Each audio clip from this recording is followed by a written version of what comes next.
fantasy drafts approaching within the next few weeks. Here's a few wide receivers I would look to target come draft day. First wide receiver, Nico Collins of the Houston Texans. Collins, it was his breakout season last year for the Houston Texans, and now he's going early third, mid-third round in most fantasy leagues, and I think it's a good value. Last season, 80 catches, 1,297 receiving yards, 8 receiving touchdowns on 109 targets. Him and C.J. Stroud from the get-go had a good rapport for this Houston Texan team, and he's a good route runner and a burner as well as Nico Collins. So I believe going into your fantasy leagues as a number 2 wide receiver, or even worst case, if you start with 2 running backs and go with him as your number 1 receiver, I think Nico Collins could produce, and we saw some monster games last season. Like I said, just about 1,300 yards on the season for Nico Collins, and him and Stroud and Stride, and this Texan offense could be one of the best offenses in the league. So right now in the mid-third round, Nico Collins is going, and I like the value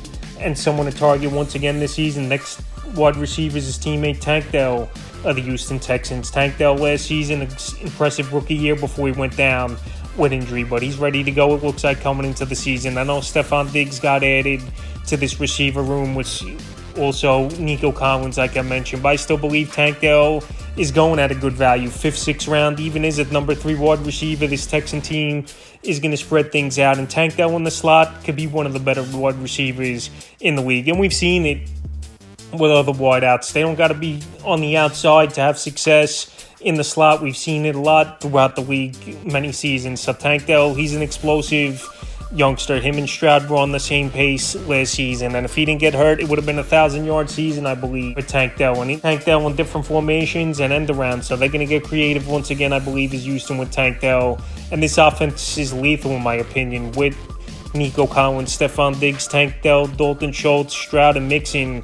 Very solid offensive unit, and Dell's going to have some pop games. Some games Diggs is going to have the games, and Nico Collins, but I believe Tank Dell, where he's going 5th, 6th round in most fantasy leagues, is a good value, especially if you have him at the flex or if you're in 3 wide receiver leagues as your 3rd receiver. So Tank Dell, definitely someone to target once again this season. Next wide receiver is Keenan Allen of the Chicago Bears. So Keenan Allen, he's definitely down there in the ranking. After last season had a bounce-back year with a big year, 108 catches, 1,243 receiving yards, and 7 touchdowns. Obviously, he was with Justin Herbert, and he knew that system like the back of his hand, playing his whole career with the Los Angeles Chargers. Now going to the Chicago Bears with rookie quarterback Caleb Williams, and playing with arguably the best wide receiver lined up on the other side of him and DJ Moore. But I still believe Keenan Allen could go out there, have anywhere from 80 to 90 catches once again this season, crack the 1,000-yard mark, and get anywhere from 5 to 8 touchdowns. So now Keenan Allen, he's going 6th, 7th round, where last season, for the most part of the year, he was a top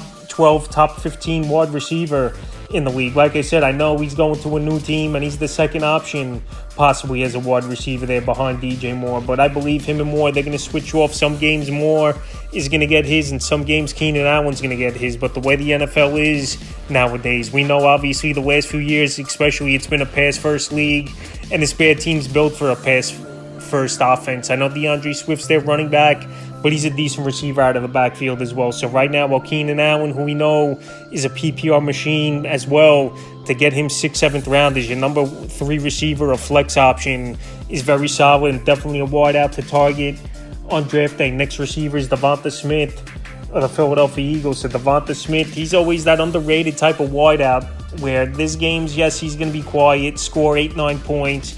And then some games, his ceiling is high for Devonta Smith, where you could see him score 30, 35 points because he's a burner. And I think this season, this Philadelphia Eagle offense is going to change things up a little bit, and they could work more play action, especially with a running back like Saquon Barkley now, a legit all-around type of running back in that backfield. And obviously the best running back to play in this Philadelphia offense in many seasons, going back to LaShawn McCoy and the Brian Westbrook days. So last season for Devonta Smith, like I said, solid year once again. Some pop games and some games where you don't do much, but as a 4th, 5th rounder, as your number 2 wide receiver or number 3 wide out, he's a great value pick. 81 catches, 1,066 receiving yards, and 7 touchdowns on 112 targets. So like I said, Philadelphia offense loaded once again.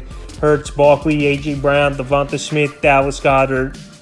And I think Devonta Smith, a perfect number 2 wide receiver where he's going to have those big games where he could win you a couple weeks here and there. So once again, where he's going in fantasy drafts, I think's at the right spot. 4th, 5th round last year was a little high, end of the 2nd, early 3rd, but this season I think he's in the right spot in the 5th and final wide receiver I would target draft days. The rookie Malik Nabers of the New York Giants. And Nabers, one of the top wide receiver prospects to come out in the last decade. They're really building him up, and I wish the landing spot was better than New York, because we know Daniel Jones just isn't that good of a quarterback. I know he had that one good season a couple years ago. Last season got hurt, tearing up the knee was Daniel Jones. But Malik Nabers, he's a playmaker, and if he went to a better situation, he would be up more in the rankings, like Marvin Harrison Jr., the 2 top wideouts in the NFL draft that just passed in April. So Malik Nabers, a lot of Raven reports out of training camp. Like I said, he's a freak athlete. He could do it all. He could run the route tree, is Malik Nabers. And right now, he's going about that 5th to 7th round range is Nabers, where I think he's a solid number 2 receiver, a flex option, and guys with upside, obviously, you want to get in your fantasy draft where they have an unlimited ceiling, where there's games that could go off for 30, 40 fantasy points in a game. So Nabers and this Giant team, I believe they're going to be trailing early and often for the most part this season, and they're going to have to throw the football. And I could see a situation where they force feed Nabers as well, because the other wideouts on this team, not horrible, but unproven. Wan'Dale Robinson and Jalen Hyatt, most likely the other 2 wideouts are going to be competing on this New York Giant team. And then you got Devin Singletary, the veteran running back, in the backfield. And we know Darren Waller obviously retired, so Nabers already, in my opinion, the one target in this New York Giant offense, and someone that I think could pay big dividends. And like I said, a freak athlete, and all reports coming out of training camp, he looks good. So that's a few wideouts I look to target during draft day in the next few weeks.